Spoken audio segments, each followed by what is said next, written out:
പ്രധാനമന്ത്രിയുമായി കൂടിക്കാഴ്ച നടത്തി. കേരളത്തിൽ നിന്നുള്ള ബി.ജെ.പി. ജനപ്രതിനിധി സംഘം ലോക് കല്യാൺ മാർഗിലായിരുന്നു കൂടിക്കാഴ്ച. തിരുവനന്തപുരത്ത് നിന്ന് പുറപ്പെട്ട സംഘം വിവിധയിടങ്ങളിൽ സ്വീകരണം ഏറ്റുവാങ്ങിയാണ് രാജ്യ തലസ്ഥാനത്ത് എത്തിയത്. നന്ദഗോപൻ ചേരുന്നു വിവരങ്ങളുമായി. നന്ദൻ, പറയൂ, എന്താണ് കൂടുതൽ വിശദാംശങ്ങൾ? പ്രധാനമന്ത്രിയുമായുള്ള കൂടിക്കാഴ്ച കേരളത്തിൽ നിന്നുള്ള ബി.ജെ.പി. ജനപ്രതിനിധികൾ എല്ലാവരും ആസ്വദിച്ചു എന്നുള്ള മറുപടിയാണോ ലഭ്യമായത്? രോഹിണി, കേരളത്തിൽ നിന്നുമുള്ള ബി.ജെ.പിയുടെ ജനപ്രതിനിധികൾ, തിരുവനന്തപുരം നഗരസഭയിൽ നിന്നുമുള്ള കൗൺസിലർമാർ അടക്കമുള്ള ജനപ്രതിനിധികൾ ഇന്നിപ്പോൾ വൈകുന്നേരം പ്രധാനമന്ത്രിയുടെ വസതിയിലെത്തിയിരുന്നു. ലോക് കല്യാൺ മാർഗിലെ 7-ാം നമ്പർ വസതിയിലാണ് അവർ എത്തിയത്. പ്രധാനമന്ത്രി നരേന്ദ്രമോദിയുമായി അവർ കൂടിക്കാഴ്ച നടത്തി. അതിനുശേഷം ഇന്നിപ്പോൾ ജെ.പി. നദ്ദ, കേന്ദ്ര ആരോഗ്യമന്ത്രി ജെ.പി. നദ്ദയുമായിട്ടുള്ള കൂടിക്കാഴ്ച നിശ്ചയിച്ചിട്ടുണ്ട്. അതിനായി അവർ പുറപ്പെട്ടു. ഇതുവരെയായിട്ടും ഇവരുടെ പ്രതികരണങ്ങൾ ലഭിച്ചിട്ടില്ല. വരും മണിക്കൂറുകളിൽ ഇതുമായി ബന്ധപ്പെട്ട് പ്രധാനമന്ത്രിയുമായി നടത്തിയ കൂടിക്കാഴ്ച സംബന്ധിച്ചുള്ള പ്രതികരണങ്ങൾ സ്വാഭാവികമായും ഉണ്ടാകാനിടയുണ്ട്. നാളെ രാവിലെ ബി.ജെ.പി. ആസ്ഥാനത്ത് ഡൽഹി മുഖ്യമന്ത്രി രേഖ ഗുപ്ത, അതേപോലെ തന്നെ ബി.ജെ.പിയുടെ ദേശീയ സംഘടനാ സെക്രട്ടറി ബി.എൽ. സന്തോഷ് എന്നിവരുമായി ഈ കേരള സംഘം കൂടിക്കാഴ്ച നടത്തുന്നുണ്ട്. കേരള സംഘത്തെ ഇവർ അഭിസംബോധന ചെയ്യും. ഉച്ചയ്ക്ക് രാഷ്ട്രപതി ഭവൻ സന്ദർശിക്കുന്നുണ്ട്. തുടർന്നായിരിക്കും വിമാനമാർഗം ഈ ജനപ്രതിനിധികൾ കേരളത്തിലേക്ക് മടങ്ങുക. 3 ദിവസത്തെ സന്ദർശനമാണ്. ഈ 3 ദിവസത്തെ സന്ദർശനത്തിൽ വളരെ തിരക്കിട്ട മീറ്റിംഗുകളും കൂടിക്കാഴ്ചകളുമാണ് നിശ്ചയിച്ചിരിക്കുന്നത്.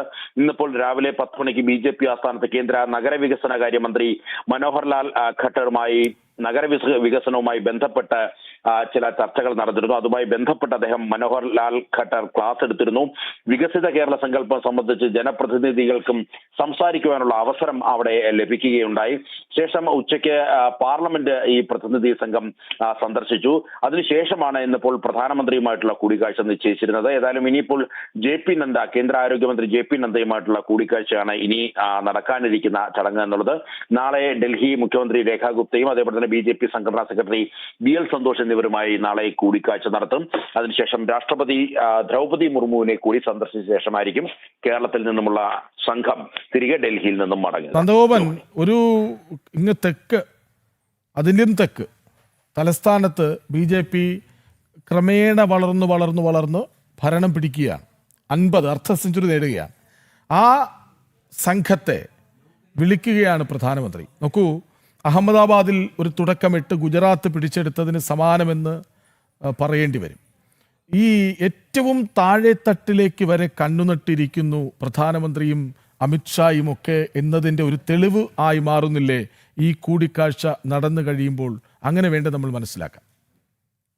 തീർച്ചയായിട്ടും കേന്ദ്ര സർക്കാർ അല്ലെങ്കിൽ ബി.ജെ.പി. കേന്ദ്ര നേതൃത്വം കേരളത്തിന് എത്രമാത്രം പ്രാധാന്യം നൽകുന്നു എന്നുള്ളതിന്റെ മകുടോദാഹരണമാണ് ഈ ജനപ്രതിനിധികളുടെ ഡൽഹിയിലേക്കുള്ള വരവ് എന്ന് വേണം അനുമാനിക്കാൻ. പ്രത്യേകിച്ച് പ്രധാനമന്ത്രി തന്നെ നേരിട്ട് തിരുവനന്തപുരത്തെത്തി ജനപ്രതിനിധികളെ, കോർപ്പറേഷൻ കൗൺസിലർമാരെ അനുമോദിക്കുന്ന സാഹചര്യം ഉണ്ടായിരുന്നു. അതിനുശേഷമാണ് അവരെ ഡൽഹിയിലേക്ക് ക്ഷണിച്ചത്. ഡൽഹിയിലേക്ക് ക്ഷണിക്കുമ്പോഴും അതിന് കൃത്യമായ ഒരു പ്ലാനിങ് അതിന് മുമ്പിൽ ഉണ്ടായിരുന്നു എന്നുള്ളതാണ് യാഥാർത്ഥ്യം. അതായത് കേരളത്തെ ഏത് രീതിയിൽ മാറ്റിയെടുക്കാം, അല്ലെങ്കിൽ കേരളത്തിൽ എങ്ങനെ വികസനം എത്തിക്കാം എന്നത് സംബന്ധിച്ച്, അല്ലെങ്കിൽ അതുമായി ബന്ധപ്പെട്ട ചില ചർച്ചകൾ കൂടി ഈ സന്ദർശനത്തിൽ നടന്നു എന്നുള്ളതാണ്. അതായത് കേവലം ഒരു പ്രധാനമന്ത്രിയെ സന്ദർശിച്ച് മടങ്ങുക മാത്രമല്ല, മറിച്ച് കേരളത്തിന്റെ എല്ലാ തരത്തിലുള്ള വികസനവും മുന്നിൽ കണ്ടുകൊണ്ടുള്ള വളരെ വിശകലനാത്മകമായിട്ടുള്ള ചർച്ചകളായിരുന്നു ഈ 3 ദിവസങ്ങളിലായി നടന്നത് എന്നുള്ളതാണ്. സ്വാഭാവികമായും ഈ കൗൺസിലർമാർ അല്ലെങ്കിൽ ഈ ജനപ്രതിനിധികൾ അവർ കേരളത്തിലേക്ക് മടങ്ങിയെത്തുന്നത് മറ്റൊരു ആവേശത്തിലായിരിക്കും എന്നുള്ള കാര്യത്തിൽ തർക്കമില്ല.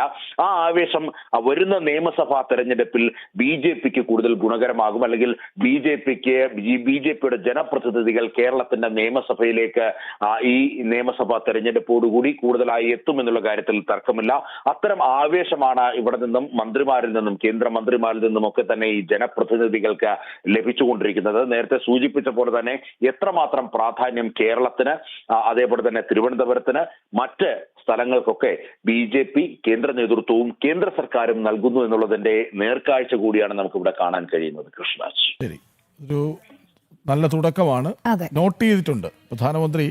ഈ തിരുവനന്തപുരം എന്ന പേരും തിരുവനന്തപുരത്തെ മേയർ വി രാജേഷിന്റെ നല്ല സുഹൃത്താണെന്ന് പറഞ്ഞു, ഓർമ്മയുണ്ടാവുമല്ലോ. അപ്പോൾ തിരുവനന്തപുരം നോട്ടഡ് ആണ്, വികസനം വരും. അത് മാത്രമല്ല, അദ്ദേഹം തുടർന്ന് അങ്ങോട്ടുള്ള എല്ലാ യാത്രകളിലും തിരുവനന്തപുരത്തിന്റെ ആ വിജയം എടുത്തു പറയുന്ന പ്രസംഗത്തിലുടനീളം അസമിൽ പറഞ്ഞു, രാജസ്ഥാനിൽ പറഞ്ഞു. അദ്ദേഹം പോകുന്നിടത്തൊക്കെ തിരുവനന്തപുരം എന്ന നഗരത്തിന്റെ പ്രത്യേകതകൾ, അത് വികസനം വന്ന വഴി, വരേണ്ട വഴി, ഇന്ന് BJP വിജയിച്ചതിൻ്റെ ആഘോഷമൊക്കെ അദ്ദേഹം പറഞ്ഞു പോകുന്നുണ്ട് തലസ്ഥാനത്ത്. പണ്ട് അഹമ്മദാബാദിനെ പറഞ്ഞു തുടങ്ങി ഗുജറാത്ത് പിടിച്ചതിന് സമാനമാണ് ഇവിടുത്തെ കാര്യങ്ങളെന്നാണ് അതിൽ നിന്ന് മനസ്സിലാക്കേണ്ടത്. വിവരങ്ങൾ നൽകുകയായിരുന്നു നന്ദഗോപൻ.